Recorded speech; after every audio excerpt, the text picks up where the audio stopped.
Assalamualaikum warahmatullahi wabarakatuh. Alhamdulillahirrabbilalamin. Allahumma sholli ala sayyidina Muhammad. Pemirsa TV 9 yang dirahmati oleh Allah, alhamdulillah kita ketemu lagi dengan Bu Im dalam kajian ngaji ekonomi. Tema kali ini adalah bagaimana kita membentengi diri ya, supaya tidak terjerat pinjol, apalagi pinjol yang ilegal. Jadi apa sih pinjaman online itu? Pinjaman online itu bahasa kerennya fintech ya, finansial teknologi. Nah, fintech itu adalah kenapa sekarang marak? Kenapa orang lebih gampang pinjam ke pinjaman online?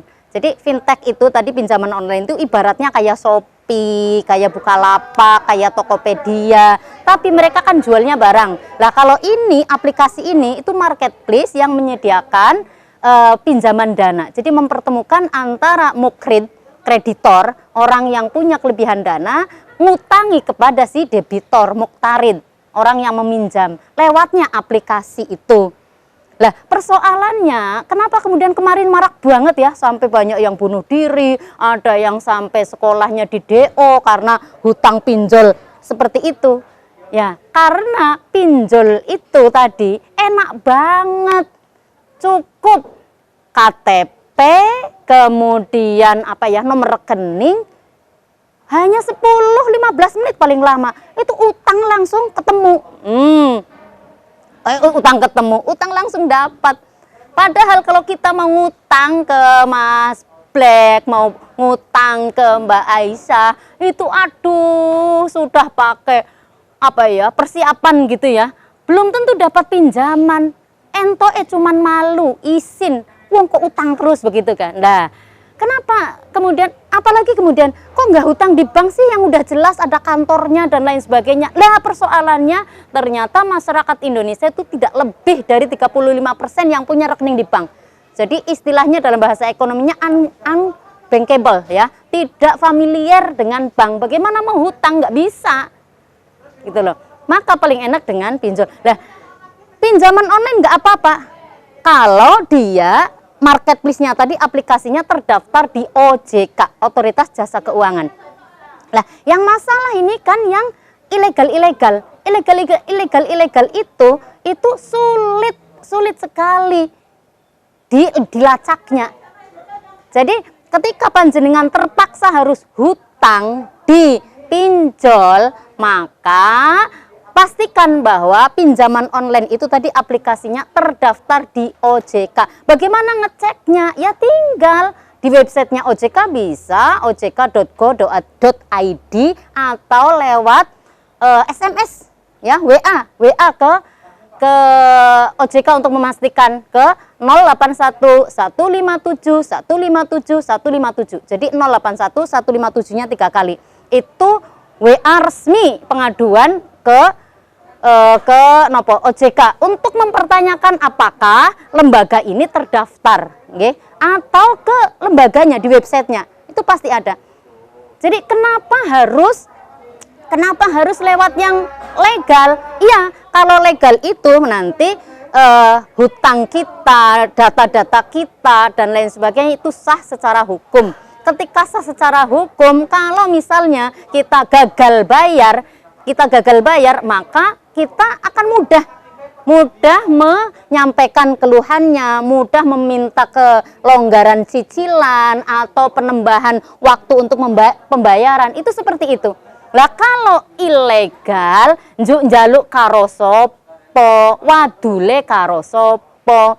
Lah sekarang untuk membedakannya antara yang ilegal dengan ilegal sama yang legal seperti apa? Pertama itu tadi, cek status lembaganya, aplikasinya ya. Jadi misalnya ada dana, ada apa begitu ya, maka dicek apakah dia benar terdaftar, dapat izin dari OJK atau tidak. Yang kedua juga harus jelas lembaganya ini gitu.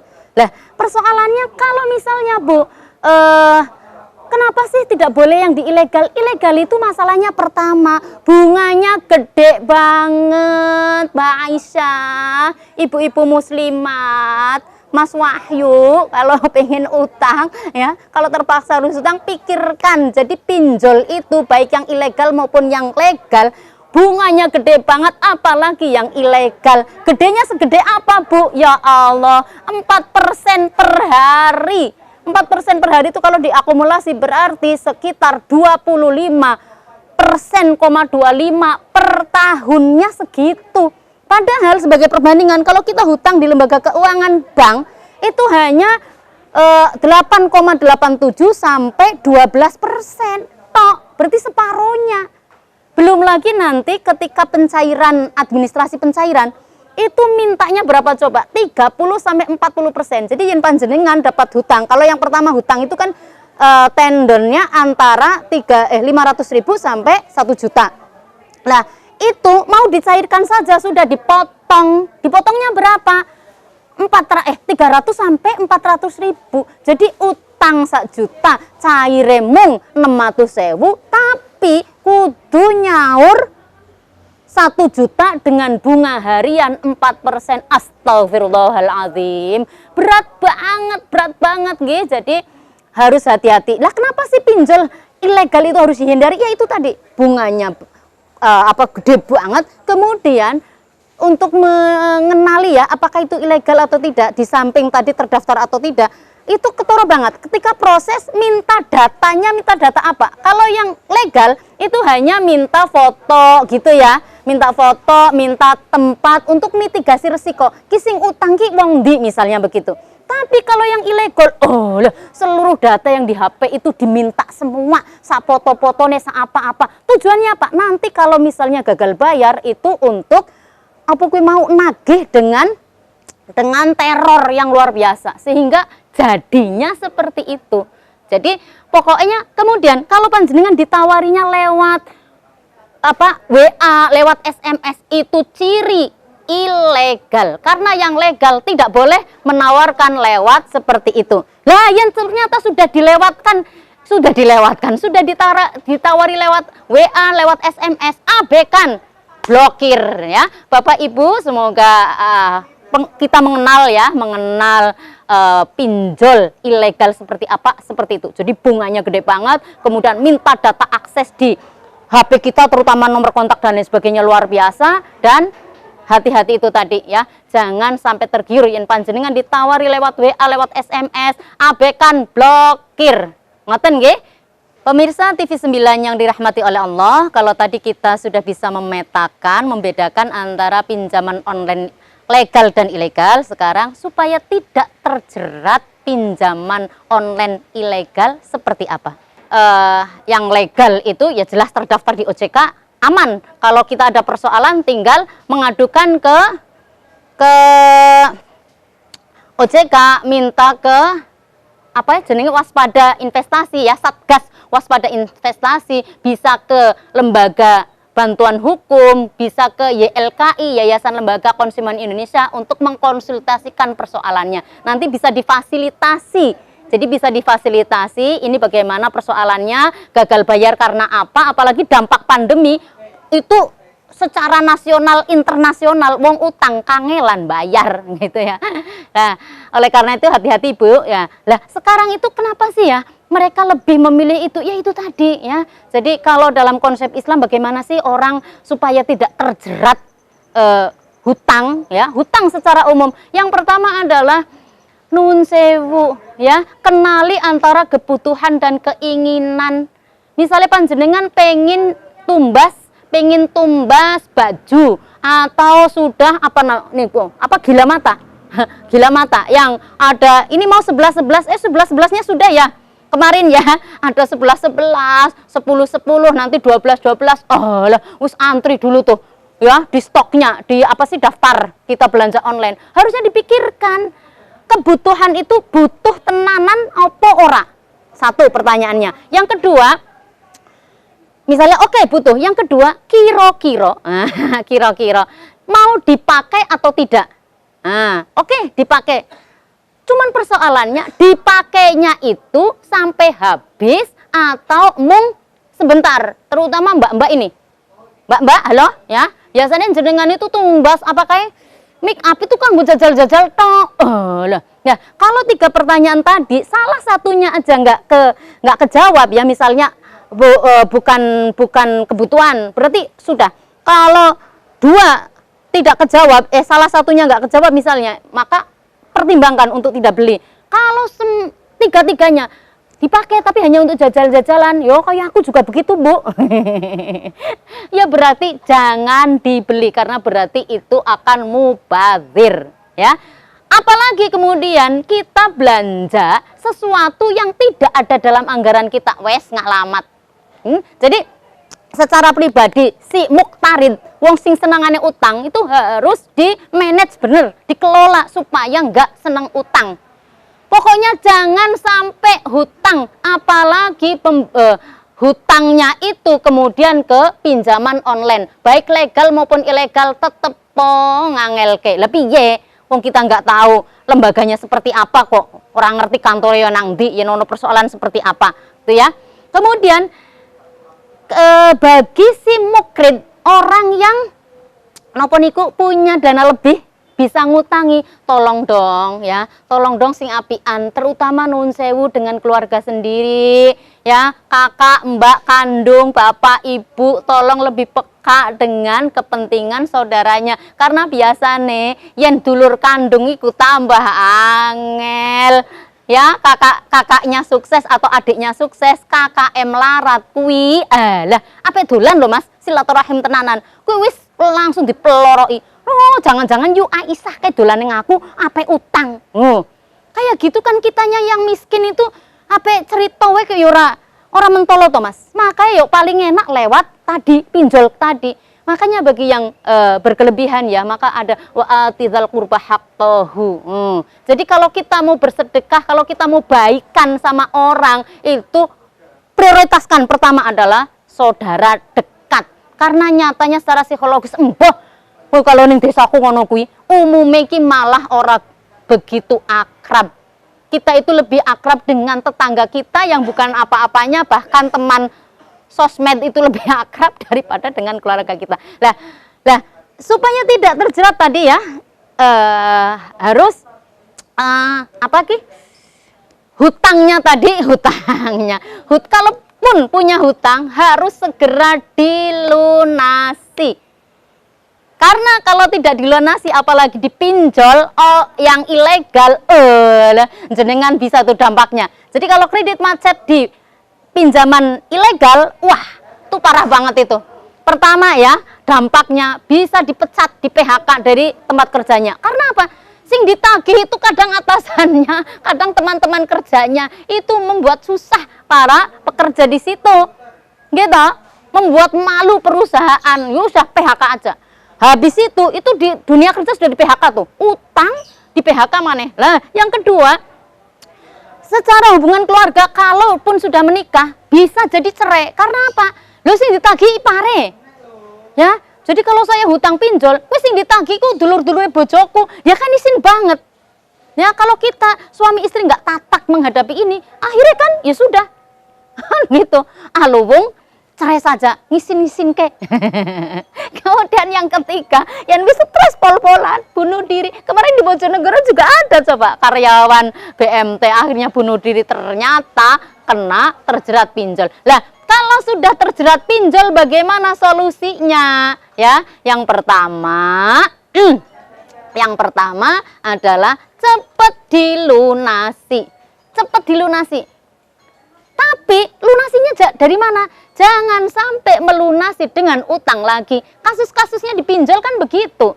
Jadi hutang dipinjol, kemudian di sini nggak bisa ngelunasi. Utang mana pinjol sampai yang kasus Semarang itu terjerat berapa? 100 ya? 100 pinjaman online. Ya Allah, la haula wala quwata illa billahil aliyil azim. Pe dulure ora padha ngerti po piye. Yen yukni itu kena lagi terjerat pinjol. Kemudian yang kedua ya, kalau terpaksa sudah seperti itu kan ditagih pol-polan tuh ya, maka semuanya blokir nomor si yang menagih itu. Dan kemudian panjenengan juga harus memberitahu ke semua nomor kontak yang ada di HP panjenengan bahwa saya lagi hutang pinjol, nanti kalau ada apa-apa mengatasnamakan hutangan saya, tolong diabaikan. Mesti ngoten. Oke, kemudian yang keempat, kalau sudah terjerat pinjol ya, yakin betul, jangan nyaur dengan gali lubang, tutup lubang, begitu ya. Sediakan dana lain, tutup pokoknya. Caranya dengan apa? Yaitu mungkin apa ya?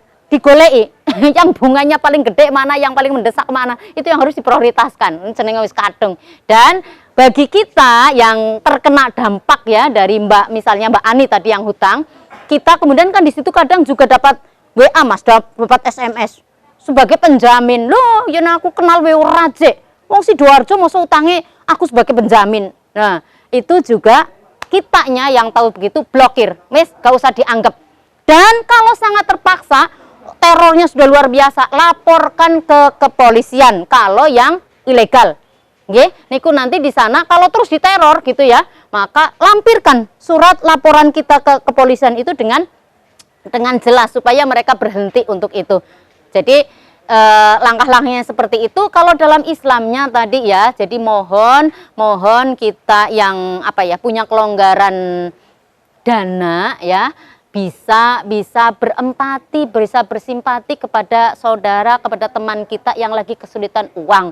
Jadi kalau misalnya saya hutang ke Mas Samsul, saya hutang ke Mas Black gitu ya. Lah, sayanya yang hutang itu lagi repot banget, belum bisa membayar. Maka panjenengan Mas Samsul ya, ugemi Al-Baqarah 280.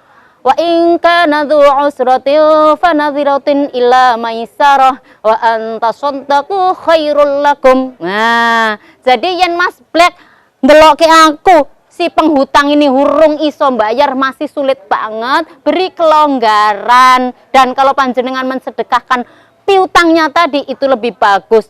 Ayat ini harus hati-hati.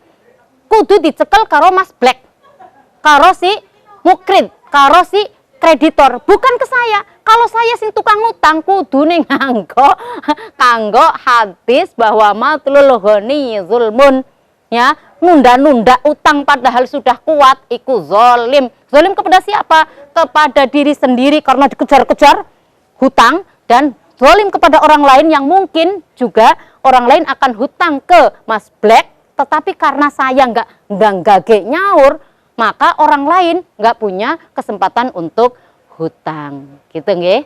Pemirsa TV 9 yang berbahagia, tadi sudah apa itu pinjaman online ya, atau fintech. Nah, jadi fintech itu teknologi finansial ya. Teknologi finansial itu kenapa kemudian booming banget, orang lebih suka itu karena simple. Ya, saniki niku kalau kita mau beli apa-apa, kalau pakai bank kan kangelan, administrasinya juga gede Mas, ya. Antar bank itu 6.500. Nah, padahal kalau pakai OVO itu sampai, jadi menurut survei itu, datanya itu OVO menguasai 20% pasar Indonesia, di bawahnya itu GoPay 19, kemudian Dana 10. Bayangno, lah enak banget Mas, tinggal klik ya. Nah, kalau mau 11 itu anakku juga begitu. Lah, artinya apa? Simple banget dengan teknologi digital keuangan ini gitu loh. Tetapi kemudian tadi sudah saya jelaskan supaya tidak terjerat apa? Pertama, ojo utang. Supaya tidak utang gimana, Bu? Ancene butuh banget nih. Kadang ada orang ngeyel begini. Ya saya tuh terpaksa hutang toh Bu, ora kaya jenengan sing entuk gaji. Lah, yen panjenengan wis ngerti ngono, penghasilane panjenengan orang genah, ora jelas, mestinya yuk diukurno. Masa nuwun sewu jenengan yang tidak punya penghasilan tetap ngukurnya nang aku, Bu Im kok bisa melu ziarah. Ya, ibu-ibu muslimat itu ternyata Masya Allah ya, untuk ngikut ziarah Mas itu cukup bayar 100.000 kalau yang bukan anggota. Itu berat banget. Lah nuwun sewu, kalau panjenengan sebagai gambaran kecil ya, mengeluarkan iuran 100.000 aja berat, berarti panjenengan harus mengatur betul pola pengeluarannya. Jadi disesuaikan nuwun sewu. Yen suami panjenengan pikantuk nafkah atau penghasilan sehari 100.000. Nah, 100.000 berarti sebulan sekitar 3 juta ya. Kanggo maem dan lain sebagainya ya nuwun sewu toh. Mosok sampai 2 juta kanggo maem. Kuwi jenenge yo nggak cocok ah. Ya, terlalu banyak. Padahal dalam perencanaan anggaran itu harusnya ada tabungan, ada investasi. Boro-boro Bu mikir investasi. Dan jenengan gimana mikir begitu? Terlalu royal, ya. Tidak bisa membedakan antara kebutuhan dan keinginan. Kemudian yang kedua, jangan hutang. Yang kedua, prioritaskan anggarannya tadi. Jadi kalau misalnya untuk primer sekarang ibu-ibu nih, bapak-bapak nuwun sewu, primer kalau dulu kan hanya apa sih ya? Makan itu apa? Pangan, pangan, sandang, papan. Kalau sekarang ditambah pendidikan dan kesehatan. Berarti ngelencer ziarah ibu-ibu muslimat, mbak-mbak fatayat, kuwi ora masuk ke prioritas anggaran. Yen panjenengan memang nggak punya dana untuk itu, ora usah melu. Kemudian yang ketiga adalah kalau punya hutang, segera lunasi, tutup. Tutupnya dari mana? Mbah, dari manapun yang panjenengan punya.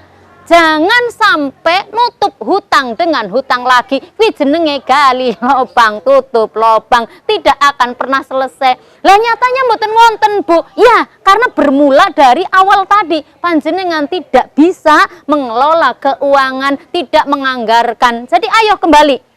Sesuatu yang akan kita beli adalah sesuatu yang ada dalam list belanja kita dan ada dananya. Jangan sampai kita membeli barang, tidak ada listnya dan tidak ada dananya, ngalamat. Kemudian kalau hutang, jangan ditutup dengan hutang lagi, ngalamat. Ya, ngalamat maksudnya bakal parah. Yen panjenengan seperti itu nanti ketoro. Ojo gelem, awas hati-hati. Bocah kae sok kenal, sok akrab, ujung-ujungnya ape utang. Wah, dan sekali lagi untuk pinjaman online panjenengan harus memastikan, harus memastikan lembaga tersebut terdaftar dan mendapatkan izin OJK. Bapak, Ibu, pemirsa TV 9 yang dirahmati Allah, demikian tadi tentang bagaimana tameng diri supaya kita tidak terjerat pinjaman online ilegal. Semoga kita, tips yang luar biasa adalah tadi.